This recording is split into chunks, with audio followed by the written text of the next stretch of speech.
The 3, let us go, chapter 28, verse 28. 26? No, 28.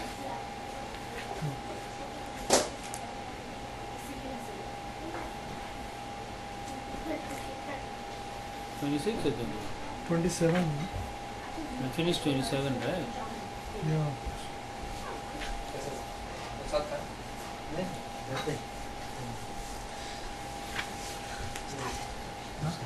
Yeah, no, it's probably starting now.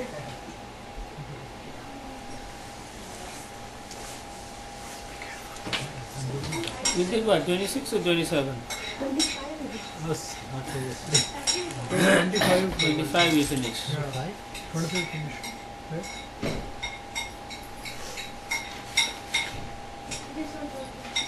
Oh, so many verses. From 10 to 25. There was not close. The chapter is for one close. That's why I asked you. How many Like that? verses? Put butter on it. प्रभु जी दिया मैंने उसको Okay, 26 today. 26 दिया wishes. Prabhu ji 24.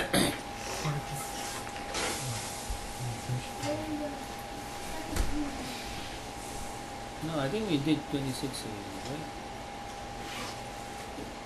Megha Lakshmi, Kaustuba Jewel. Is it twice they are saying Kaustuba Jewel?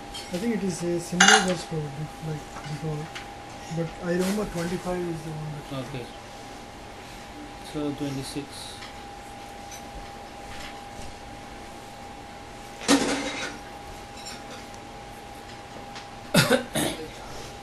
Vakshodivaasam Shabasya Mahavibhute Vakshodivaasam Shabhasya Mahavibhote Pumsa Manonayana Nivritim Vadadanam Pumsam Manonayana Nivritam Kantam Chakhostuba Manera Dibhushanartam Kantam Chakostubha Mane Adibhushanadham Puyamanasya Kila Loka Namaskritasya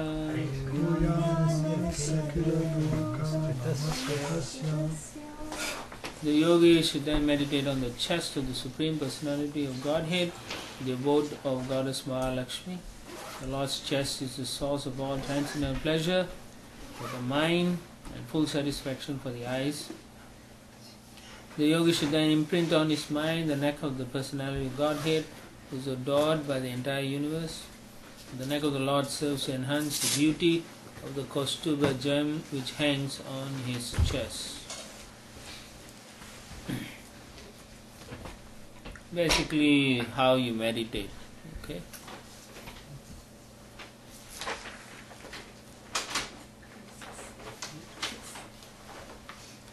Continue to 27. Bahum Samandara Giri Parivartanena Bahu Chamandara Giri Parivartanena Nirvikta Bahu Valayana Diloka Pala Nirvikta Bahu Lokapala Sanchintaye Dashashatara Masaya Tejaha Sanchintayeda Sattvamasahya Teja Sankam Chatatkara Saroruharajahangsam Sankam Chatatkara Saroruharajahangsam. The yogi should further meditate upon the Lord's forearms, which are the source of all the powers of the demigods who control the various functions of material nature. Then the yogi should concentrate on the polished ornaments which were burnished by Mount Mandara as it revolved. He should also duly contemplate the Lord's discus, the Sudarshan Chakra, which contains 1,000 spokes, and a dazzling luster, as well as the conch, which looks like a swan in his lotus-like palm. It's a very nice description to remember, meditate on the Lord. Text 28.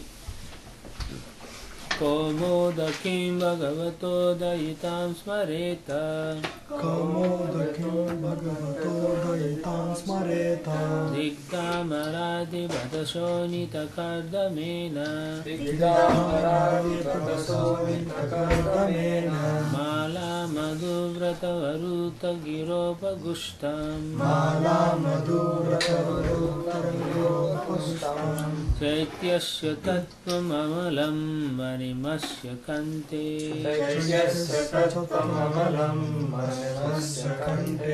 The yogi should meditate upon his club, which is named Komodaki, and is very dear to him. This club smashes the demons, who are always inimical soldiers, and is smeared with their blood.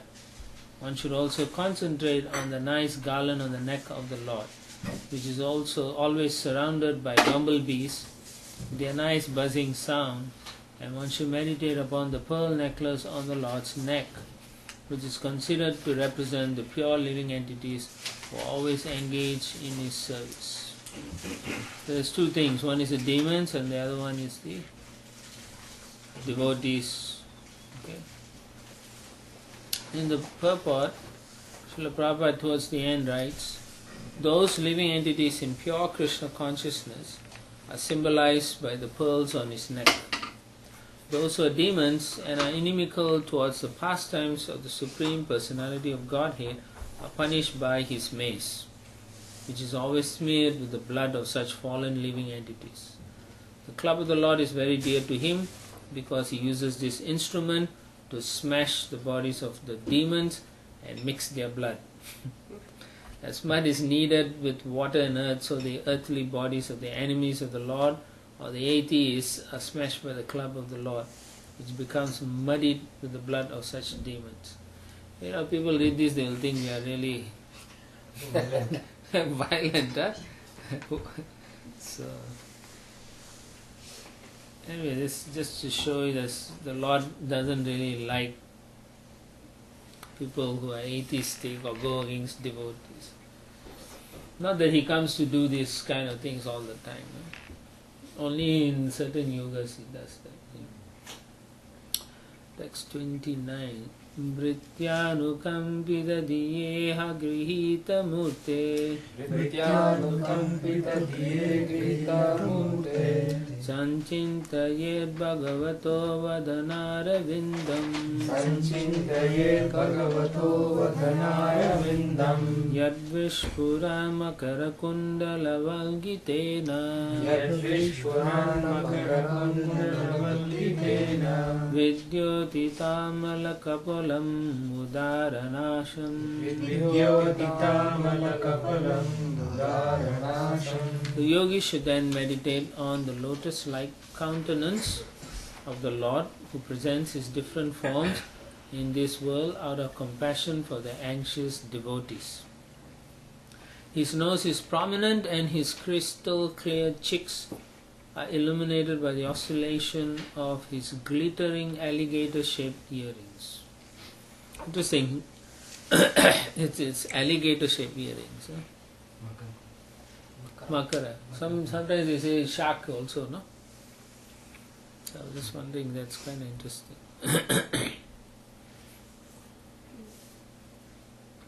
So the devotees are always anxious.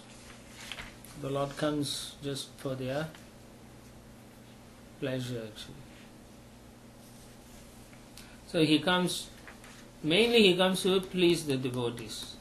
And as a side thing, he does kill the non-devotees.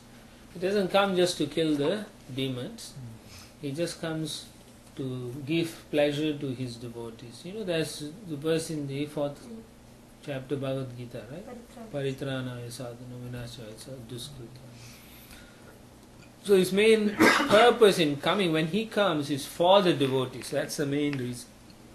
It's a subsequent, like Prabhupada says, he kills the non-devotees as a matter of course. You know, just since I'm here, I'll do this thing like that. So he has many forms, millions of forms actually. Therefore, Prabhupada goes to this Advaita Chutam Anadini Ananta Rupam Or there's another verse, Ramadi Murte Shukalani Amena Tista. So there's so many different forms he likes to take. And these forms are attractive to his different devotees. They all have a particular form they all love. So similarly, the yogi has to meditate on the form that he is most attracted to, like that. So further down, Srila Prabhupada writes, a yogi is advised to meditate upon the forms that are approved by devotees. Okay, so that means you don't imagine a form. Okay, a yogi cannot imagine a form for meditation. The so-called yogis who manufacture a circle or target are engaged in nonsense. Actually, a yogi must meditate upon the form of the Supreme Personality of Godhead that has been experienced by the Lord's pure devotees. 29. Yogi means devotee. Yogis who are not actually pure devotees should follow in the footsteps of devotees. It is especially mentioned here that the yogi should meditate upon the form which is thus approved. He cannot manufacture a form of the Lord. So very straightforward here. No imagination allowed. No speculation about the form of the Lord. It's already there in the scripture. We are discussing the form. That's one form. And in the same way, there are many different forms. And the form you are attracted, you can meditate on those forms. But of course, Prabhupada says those who are not pure devotees must follow in the footsteps of a devotee. Okay? So similarly, we just have to follow the instructions of Srila Prabhupada, our spiritual master, in how to chant and how to meditate and focus. Text 30. Yat Sri Niketa Alibi Parishevyamanam Bhutya Swaya Kutila Kuntala Vrinda Justam Meena Dvayashrayamadik Shipat Abjanetram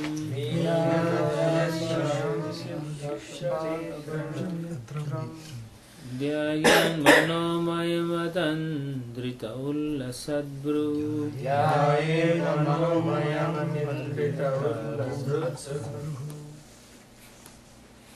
The yogi then meditates upon the beautiful face of the Lord, which is adorned with curly hair and decorated by lotus-like eyes and dancing eyebrows.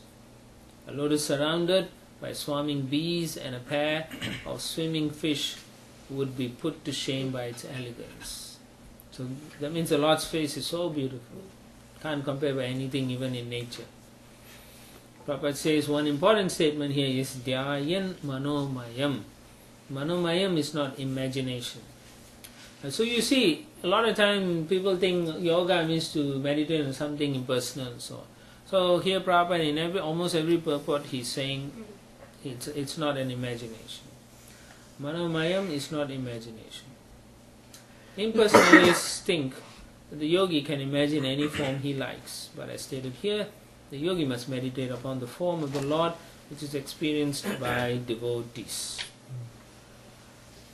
So experienced by devotees, that means it's in parampara, Guru parampara, not just something you make up, So the Lord always wears dhoti, nice chadar, garland, not three-piece suit, something like that. We can't think or imagine in our own ways. So does that mean, Prabhu, it's not revealed to them, they visualize and imagine, is it? Or rather meditate? It has to be revealed, right? No, I mean like temple deities, the form is there. No, what I'm saying is yogis, they're saying, yogis should meditate on the form experienced by the devotees, he's saying. So it's as if like he takes a form and then meditates. Like he picks a form and meditates. Yeah. So if he sees a Paramatma deity, then he meditates on that. He can't imagine. No, but like for example, for us, they say form is revealed within, right? Like we don't go about, he's like this, right? So yogis also, it should be, it's not revealed? No, it's the same.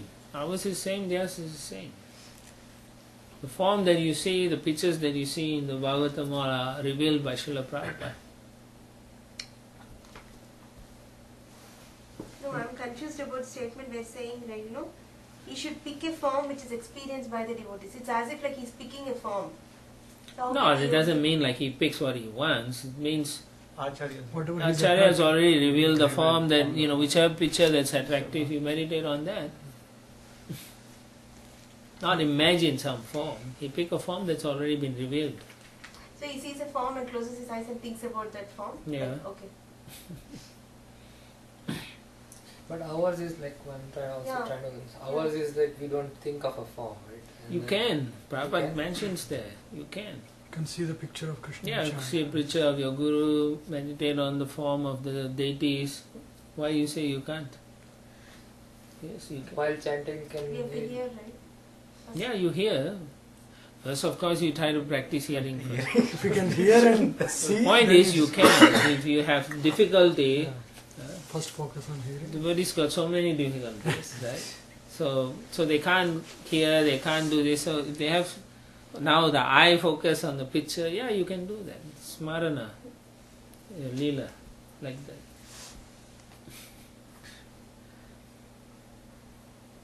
Okay, so it's nothing wrong. Prabhupada says devotees are never imagine a form of the Lord.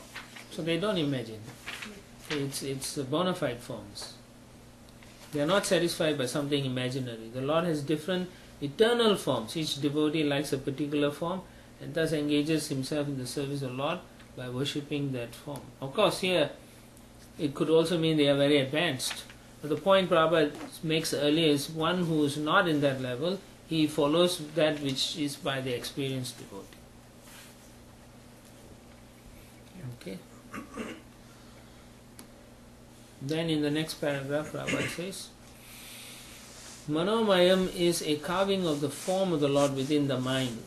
This is included as one of the 8 different carvings of the form of the Lord. Right? Picturing is a carving like that. It is not imagination. Meditation on the actual form of the Lord may be manifested in different manners, but one should not conclude that one has to imagine a form. So there are 2 things here. One is an advanced devotee can reveal to a lesser devotee what form to meditate on, as in the Asanga Yoga process. But for us, we are very advanced, so Prabhupada has given all the forms in the pictures. So whatever he approved, drawing pictures and the deities, that's all we can meditate on this. So the devotees, the initial devotees like Jadrani Maharaj, Maharaj? Mataji, I mean, painting and all that, how were they able to conceive so? Prabhupada gave told this us. right. It wasn't that they just went and did something. They came back, showed Prabhupada changed the face like that, like this.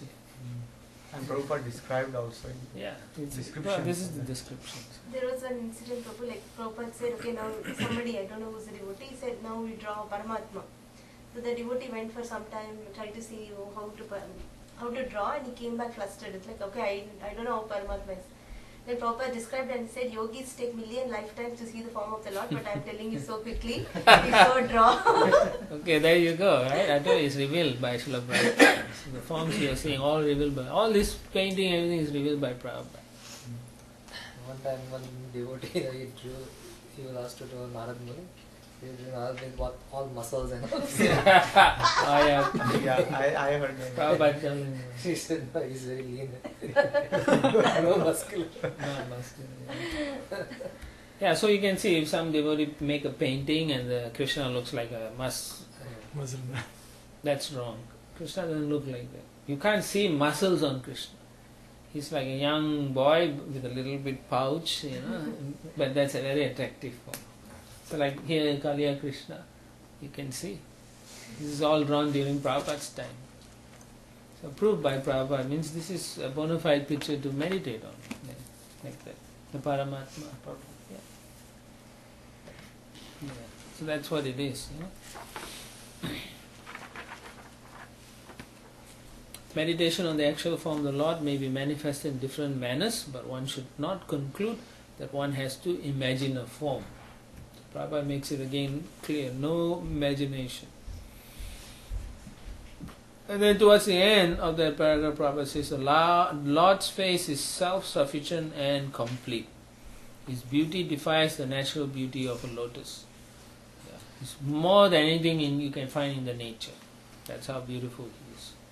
Text 31.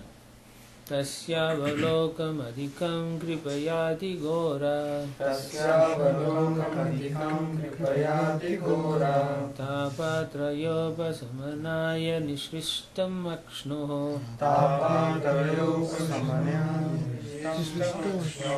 snigdha smitanubunitam vipula prasadam स्निग्धास्मितानुगुणितं विपुलप्रसादम् Dhyayet chiram vipula bhavanaya guhayam. ध्याये चिरं विपुलाभवानया गुहायम् The yogis should contemplate with full devotion the compassionate glances frequently cast by the Lord's eyes, for they soothe the most fearful, threefold agonies of his devotees. His glances, accompanied by loving smiles, are full of abundant grace. Okay. There's so much anxiety in this material world. What happened? Restarting. I think. 4 minutes. Prabhupada writes, as long as one is in the conditioned life in the material body, it is natural that he will suffer from anxieties and agonies. One cannot avoid the influence of material energy, even when one is on the transcendental plane. So, even a pure devotee experiences those things, but they are not affected. We may be affected. Sometimes disturbances come, but the agonies and anxieties of the devotees are at once mitigated when they think of the Supreme Personality of God. In His beautiful form or the smiling face of the Lord. The Lord bestows innumerable favors upon His devotees, and the greatest manifestation of His grace is His smiling face, which is full of compassion for His pure devotees. So we have to try to see the smiling face of the deities and so on. Text 32. Asam hare avanata kila loka tibra Asam hare ramanati kilalokativra Shokashru sagara vishoshanam atyudaram Somasasagara vishoshanamatyudharam Sammohanaya rachitam nijamaya yasya Sammohanaya rachitam nijamaya yasya Brumandalam Munikrite makaradvajasya Gurumandalam munikrite makarasya A yogi should similarly meditate on the most benevolent smile of Lord Sri Hari, a smile which for all those who bow to him dries away the ocean of tears caused by intense grief. The yogi should also meditate on the Lord's arched eyebrows, which are manifested by his internal potency in order to charm the sex god for the good of the sages. So oftentimes when devotees have problem with sex desire, they are always told to go and see the deity's eyebrows. So meditate on that, so that the desire will be cleansed away.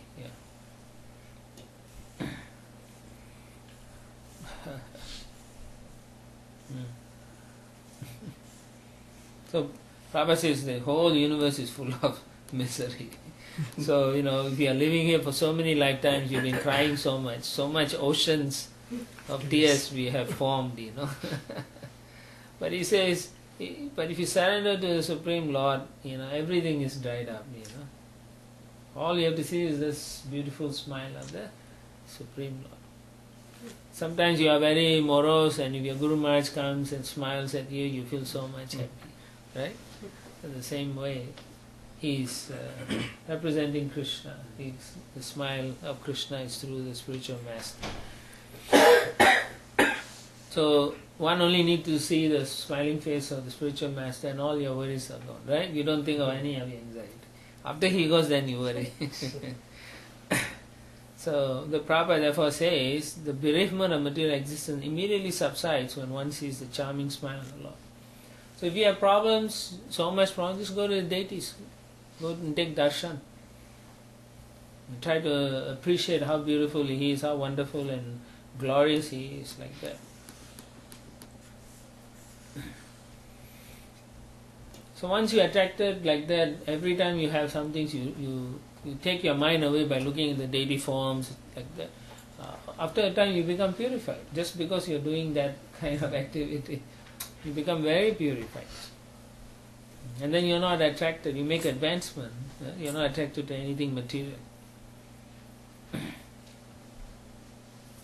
So then Prabhupada, of course, Yamunacharya, a great Acharya, said that ever since he had seen the charming pastimes of the Lord, the charms of sex life had become abominable for him. The mere thought of sex enjoyment would cause him to spit and turn his face. So Prabhupada says, if anyone wants to be aloof from sex attraction, he must see the charming smile and fascinating eyebrows of the Supreme Personality of Godhead. Eyebrows are fascinating. Right? Even when you chant the Gayatri, it is like that, right? It says it's like the bow.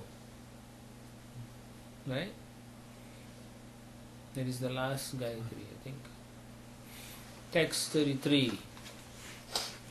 Dhyanayanam prahisitam bahuladarosta Dhyanam prahasitam bahuladarosta Vasarunayita tanu dvijakunda panti Vasarunayita tanu dvijakunda panti Dhyaye sadeha kuhare vasitasya Vishnu Dhyaye sadeha kuhare vasitasya Vishnu Bhaktyadhrayat pitamana na prita didrikshe Bhaktya pitana pita drishke.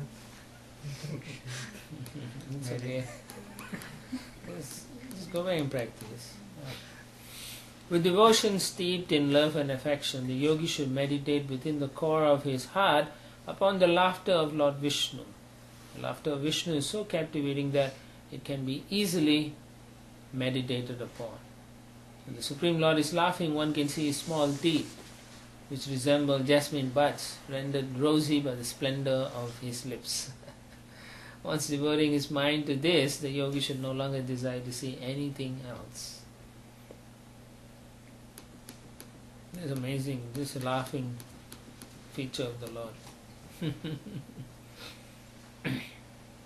He is more beautiful when he starts smiling and laughing. So again, Prabhupada says the whole thing is not if it's impersonal, how can the thing is personality is laughing? So he emphasizes that point. So we also have to understand that. All he has to do is meditate in such a form, and he'll be completely satisfied. Basically, he has to remember the laughing face, he'll be satisfied. No longer desire to see anything else. And therefore, there's no more material attraction. When we develop our bhakti properly, we shouldn't have any material desires. That's what it is. So typically impersonalists follow Shankaracharya, reading the Sharirik Bhasya. But Shankaracharya is the one who instituted the Vedic Dharma, basically establishing Badrinath, Puri. He may have established the thing, but he didn't teach the philosophy properly. It's just covered Buddhism. No, but he established the forms of the Lord. Like even in the Ramanath Swami temple, it is said that Shankaracharya was during the Pratishthan of the... something like that I was hearing. And your question? The question is, if Shankaracharya is establishing the deity forms of the Lord in four corners of the country, and then his followers are all in impersonalism. I think it's based on the philosophy. His whole philosophy is impersonalism. They use deities as a means to the impersonalism. To the focus. most beautiful deities are from Shankaracharya's contribution, actually. Just to focus the mind, it's like a stepping stone for them. So anyway, they think it's an imagination. Maybe when Shankaracharya was installing, he was acting as Lord Shiva, but otherwise he was acting as Shankaracharya. I was told they have a ceremony after they achieve the whatever the so-called liberation of the Kaivalya. they actually go and take the deities and immerse in the sea or something. The ones Yeah. they're meditating. That's where this That's whole like- Ganesh Nivarjan started. That I That's a know. Mayavadi That's a- concept. Yeah. Oh, they're all Mayavadi. I had just One a- Mayavadi following another one. Okay, text 34. Evam hara bhagavati pratilabdha bhavo एवं हरं Bhagwati प्रतिलब्धभावो bhaktya drava dridaya utpulaka pramodat भक्त्या प्रवर्तते autkantya baspatalaya muguradyamanas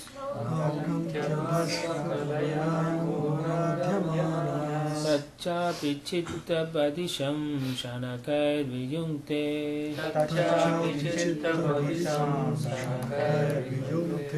By following this course, the yogi gradually develops pure love for the Supreme Personality of Godhead, Hari.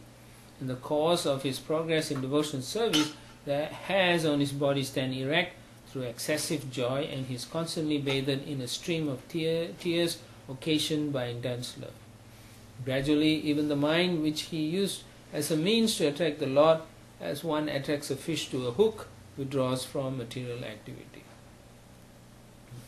If you're wondering what he means by attract the Lord, it means to picture the Lord, to think of the Lord. Here it is clearly mentioned that meditation, which is an action of the mind, is not the perfect stage of samadhi or absorption. In the beginning, the mind is employed in attracting the form of the Supreme Personality of Godhead, but in the higher stages there is no question of using the mind. The devotee becomes accustomed. What it means is the mind must be attracted to something, so that's what it means. Employed in attracting forms of Lord. A devotee becomes accustomed to serving the Supreme Lord by purification of his senses. In other words, the yoga principles of meditation are required as long as one is not situated in pure devotional service. The mind is used to purify the senses, but when the senses are purified by meditation, there is no need to sit in a particular place and try to meditate upon the form of the Lord. One becomes so habituated that he continually engages in the personal service of the Lord. When the mind forcibly is engaged upon the form of the Lord, this is called nirbija yoga or lifeless yoga. For the yogi does not automatically engage in the personal service of the Lord. But when he is constantly thinking of the Lord, that is called sabija yoga or living yoga. One has to be promoted to the platform of living yoga. This is basically spontaneous, or you can say, what is that? The devotee is doing what is it? Siddha Swarup. Yes. Yeah, because he's in his original, he's liberated already. So he is doing service in a living yoga. In his constitutional position. Yeah. Obviously, if we are not in that case, you would not do like that. When we are like trying to focus our mind, we can't do that. But once you are automatically doing, you can see all the symptoms, crying and all the prema bhakti symptoms are showing up. So that's the stage where he really sees Krishna without even the mind automatically is thinking of Krishna continuously like. That's why Srila Prabhupada says the stage of Premanjana Churita. So continuously you're seeing the Lord. And that's attained by complete love. So how to do that? We have to start engaging ourselves in the service of the Lord more and more.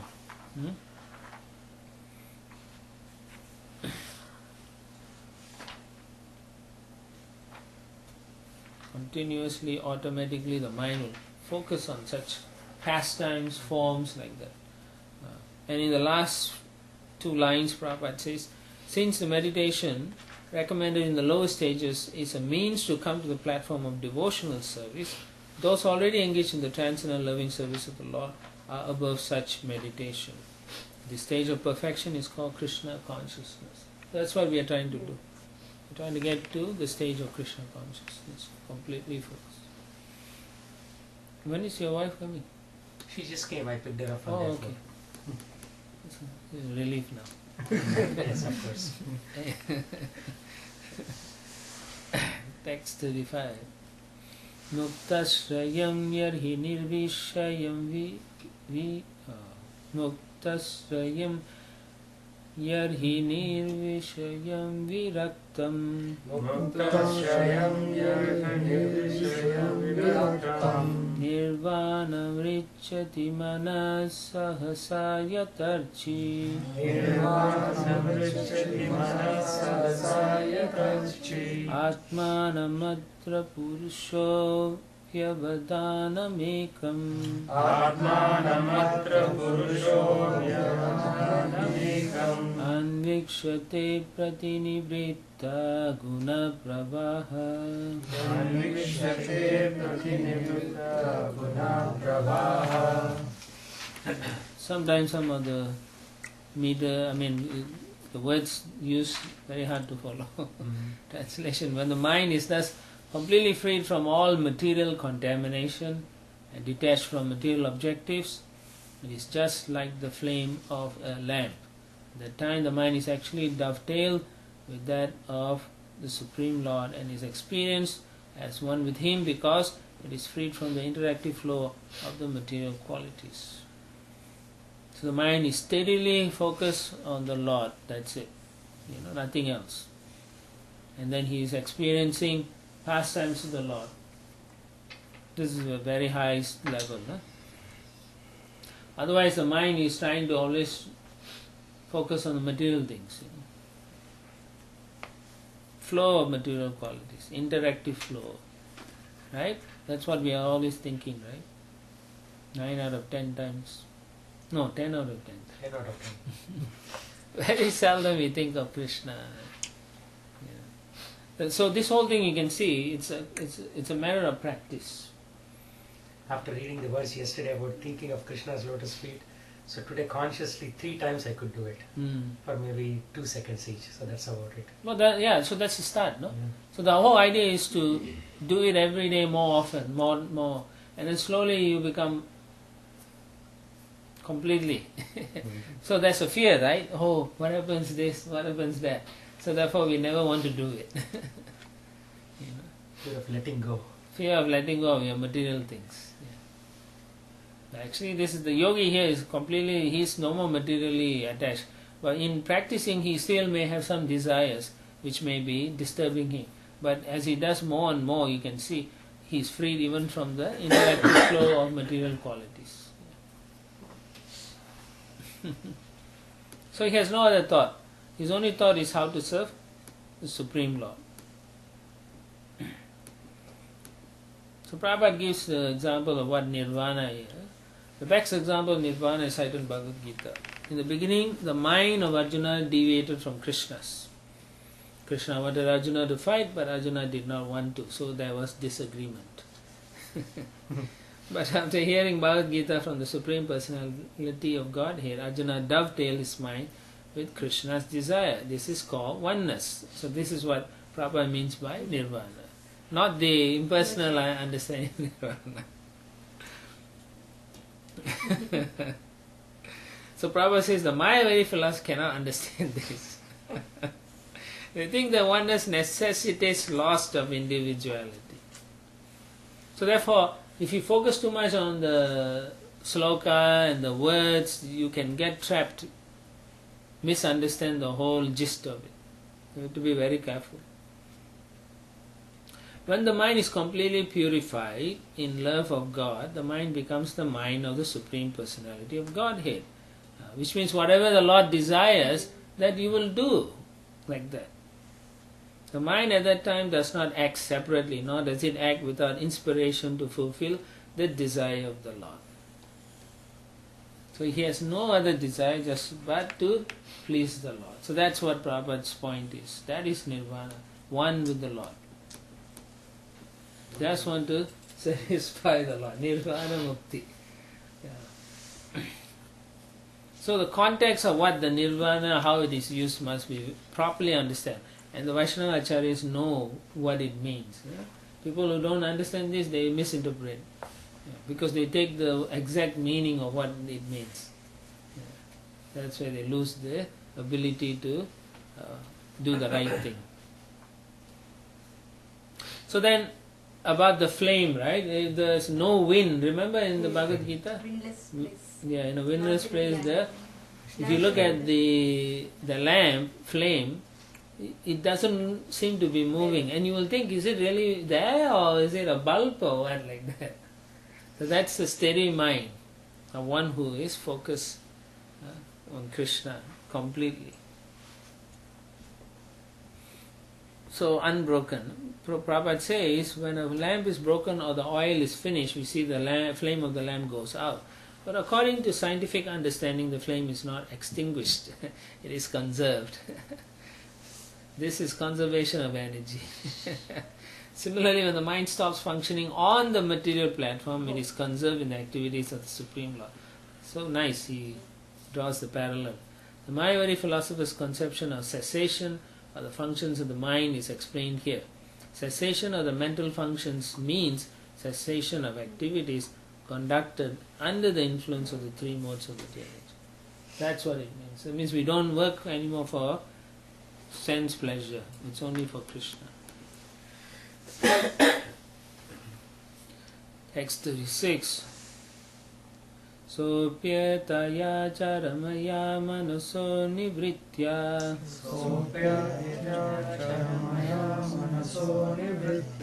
tasmin mahimni visita sukha dukha bhaye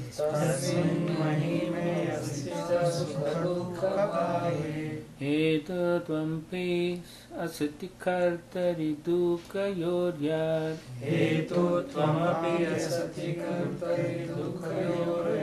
Satman vidatta upalabdha paratma kashta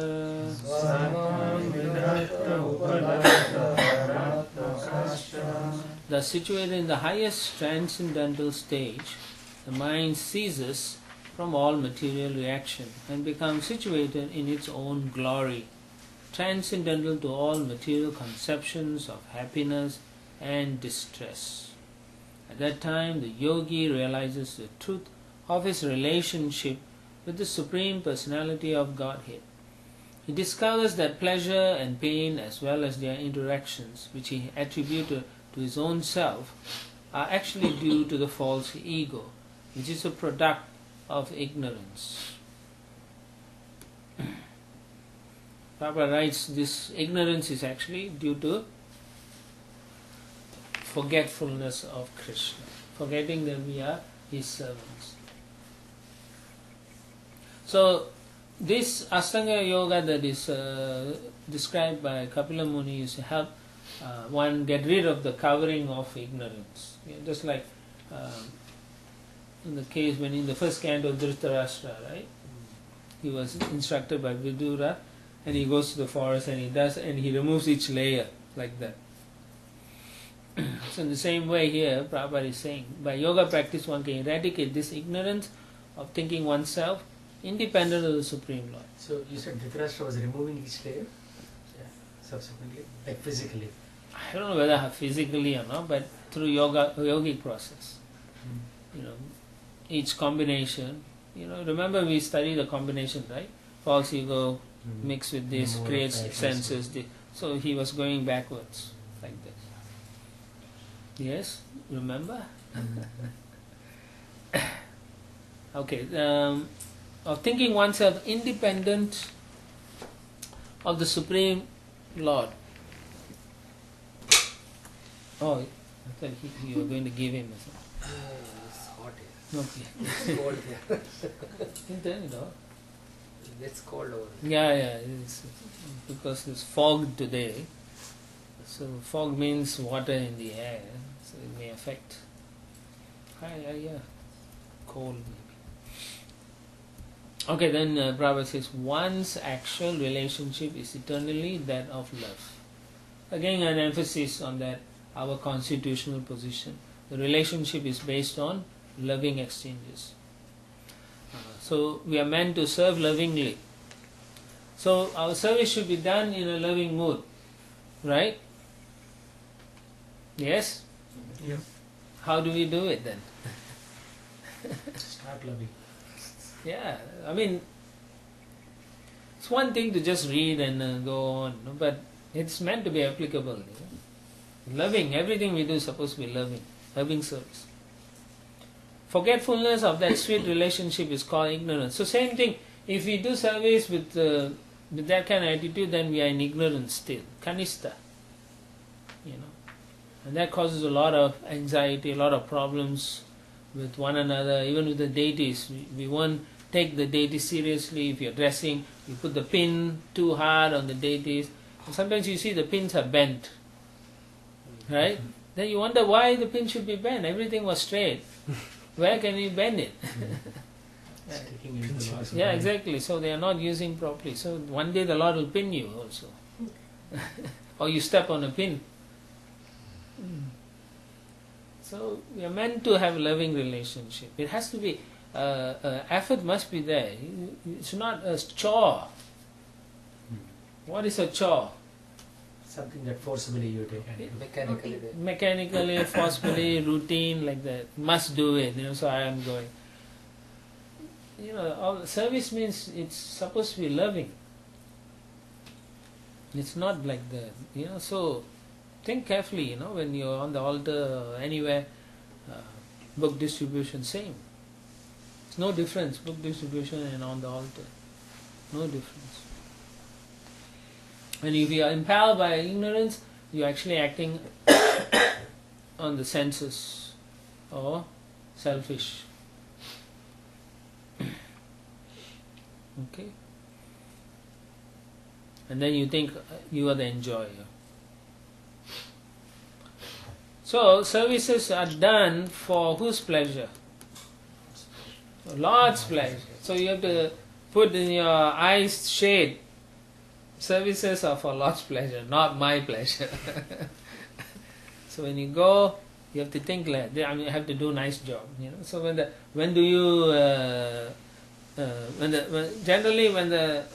according to the deity books, it's like as one should be there for Mangala Arati, see the deity, and then go and then dress. Many times the deities, Mangala Arati is over, curtain closed, deities have to wait 1 hour before the Acharya comes to dress the deity. So that means there's no love for the Lord. Actually there's no love. If you really love the Lord, you would be worried that He's waiting. Right? Just like when you get up, you take your time to take bath. No, you brush teeth, bathe and go, right? In a fresh cloth. So the Lord has to wait. So much He has to wait. So long He has to wait. Right? Go Nitai, all waiting only. Hey Nitai, where are they? Hey Gora, just wait. Right? So you cannot do that because you are acting on ignorance. That is Vaikuntha. You're supposed to be blissful, happy. And you're allowed to go there by the mercy of your spiritual master, by Srila Prabhupada. So think carefully. Don't let the Lord wait for you. You wait for the Lord. That's what calling waiter means. You wait on somebody, Yeah, so you wait. Right. Otherwise, we are in the mode of ignorance, as Prabhupada says. And again, Srila Prabhupada emphasizes that everything is an individual thing. It's not some kind of Mayavadic or Mayic kind of things. When you realize means it's an individuality. In the perfectional liberated stage, there is actual realization.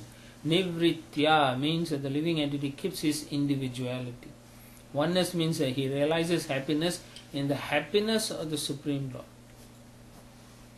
Right? So not like you go late and then you rush and then do it and then you are happy. I did it on time. That is your pleasure, that I did it on time. It's not like that. You should do the service in such a way that you are not rushing, but at the same time you are not wasting time. Deity worship means what? Regulation. punctuality and cleanliness. and cleanliness. These are two main things. That is Brahmanical.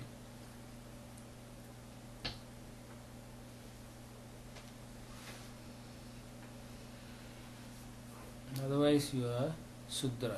Shudra. Shudra. This is Shudra.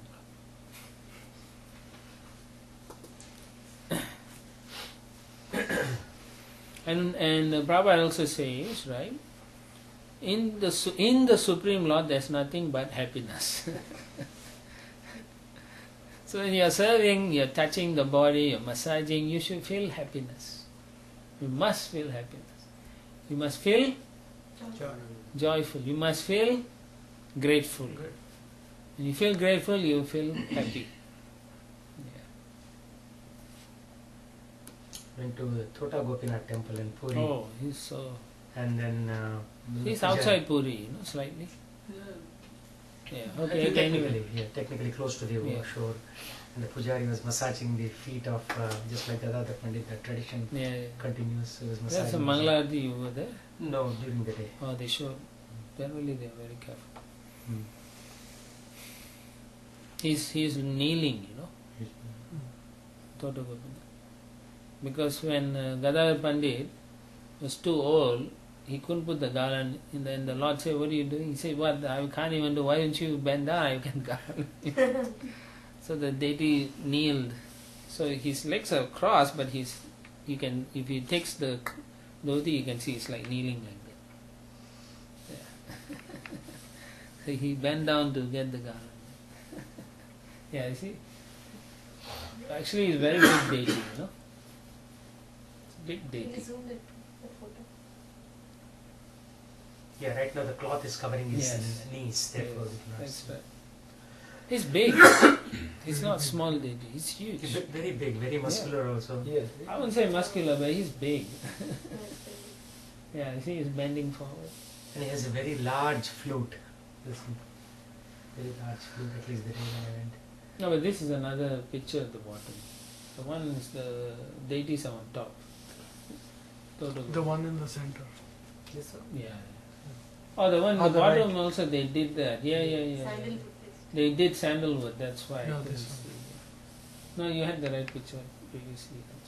This one, that's Yeah, that's in the sandalwood they put. But how they did the postures differently? They must have put some... Yeah, and Krishna is white here. That's sandalwood. I think this. No, this is a different This is a deity. different deity. Balram in the same temple. Yeah, that's the one. Because backside is tiles. Yeah, That's the one. that's the deity. Yeah, that's he. Look at him, so beautiful. Yeah. Yeah, it's saying Puri. Puri. Very beautiful. Text 37.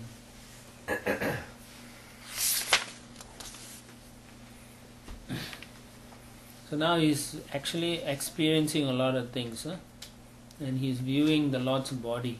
Text 37. Deham chatam na charamastitam utitam va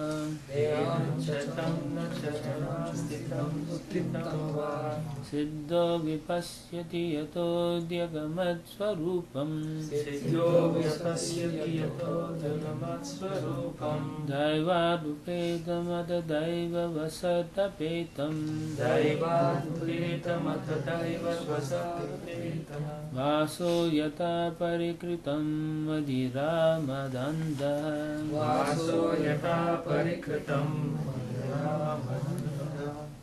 because he has achieved his real identity, the perfectly realized soul has no conception of how the material body is moving or acting, just as an intoxicated person cannot understand whether he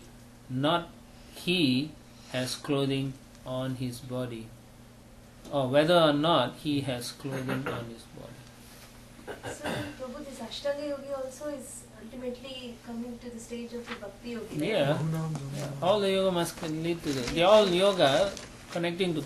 But he does, without association of devotees, does he know how to engage in Lord's service? Like, You see, you are assuming the people who did asanga didn't know about these things, but they used to know. Nowadays they don't know. In those days, like Dhruva Maharaj, right? He was just meditating. So why is he a devotee, pure devotee? Because he knew about all those things. Narada Muni already told him. So, just by sitting within, they engage in pastimes and service. Is it not like they don't do like us, like externally? How No, they're different. Different times, different things. So they are already purified, and internally they are doing the seva. Externally they may do, may not, but they are on a different platform, different sampradaya, different way of doing it. For Kali Yuga, this is how we have to do. So you can't say, oh, I'm in, and sit at home and not do service. No. It's tougher actually. Yeah, this is much harder. Sit in a forest and meditate, it's not easy. For us, Prabhupada has made it easy. We are doing actively, we are doing to purify our mind and everything. So this was done in Radha Yuga or some other? Yeah, other yugas, not this yuga. Yeah. So basically, Prabhupada says even in the purport, 100% in the service of the Lord. Right? So when you are not doing 100% or not dovetailing everything for Krishna, then you are still stuck in this material world. Text 38. Deho pidaiva vasaga kalu karma yavat Deho vidaiva vasaka kalu karma yavat Swarambakam pratisamikshata eva sasu Swarambakam pratisamikshata eva sasu Tam sa prapancham adiruddha samadhi yoga Tam sa prapancham adiruddha samadhi yoga Swapnam punarna bhajate pratibuddha vastu Swapnam punarna bhajate pratibuddha vastu. The body of such a liberated yogi, along with the senses, is taken charge of by the Supreme Personality of Godhead, and it functions until its destined activities are finished. The liberated devotee, being awake to his constitutional position and thus situated in samadhi, the highest perfectional stage of yoga, does not accept the byproducts of the material body as his own. Thus he considers his bodily activities to be like the activities of a body in a dream. It's very high level already now. He's experiencing prema, and at the same time his constitutional position is revealed. So he can't do it in this material body. So he's going to leave soon. And even externally you may see the problems, but that is what karma? Prarabdha karma. It's already manifested.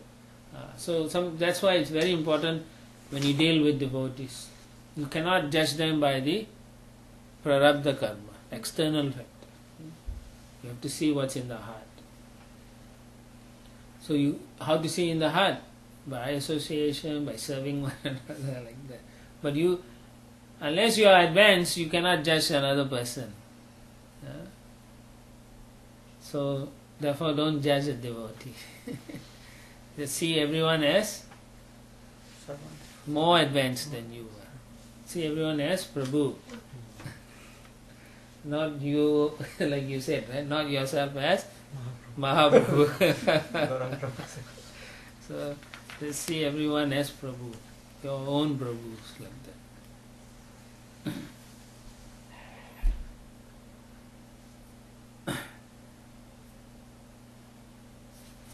Yeah, so Prabhupada gives the example of a fan, right? Even after being switched off, an electric fan moves for some time. That movement is not due to the electric current, but it is a continuation of the last movement. Similarly, although a liberated soul appears to be acting just like an ordinary man, his actions are to be accepted as the continuation of past activities. In a dream, one may see himself expanded through many bodies, but when awake, he can understand that those bodies were all false. Similarly, although a liberated soul has the byproducts of the body, children, wife, house, etc., he does not identify himself with those bodily expansions. So which means, if you are not liberated, you are identifying with the body. Vihabhatya kalatra deshu atmasanmeshu atsatsapi. That's our position. More or less. Not everyone, but more or less. What is that sound? No,